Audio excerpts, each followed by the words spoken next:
Hello friends, जय जगन्नाथ। मु सुजाता स्वागत करुँची मोर आउ एक न्यू मिनी व्लॉग को। सो आज मु खाऊँ पनीर। मॉर्निंग रू तो पनीर हेनी, एक्चुअली यहाँ गतकाली थिला तो सहीटा को मुझे खाई ऑफिस बाहर थी जावाई।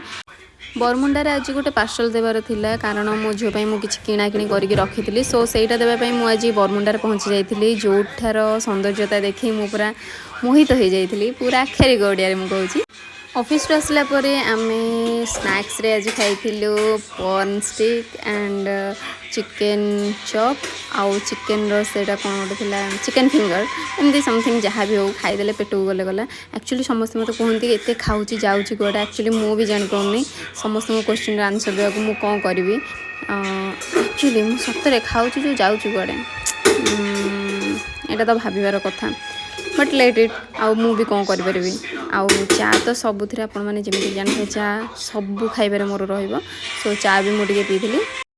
तापर आम जाइए बाहर को, जोठिक आम यही जिनसटा देखिलु। मत कमेंट निश्चित जनइबे कौ मैंने एपरी मोमो खाई। प्रथम थर पर मुझे मोमो देखी बाहर, तो से आम यहाँ आनी। एक्चुअली यार ना था झोल मोमो, मोमो झोल मोमो एक्चुअली थिला। सो XYZ जहाँ भी हो। एंड डिनर रे आमर आज थिला छोले भटूरे, जोटा को खाई तो हो ना, बट कौन करूँ आनी वेस्ट तो करहबनी, एत खाई खाइका पेट्रे जगह ही नाला।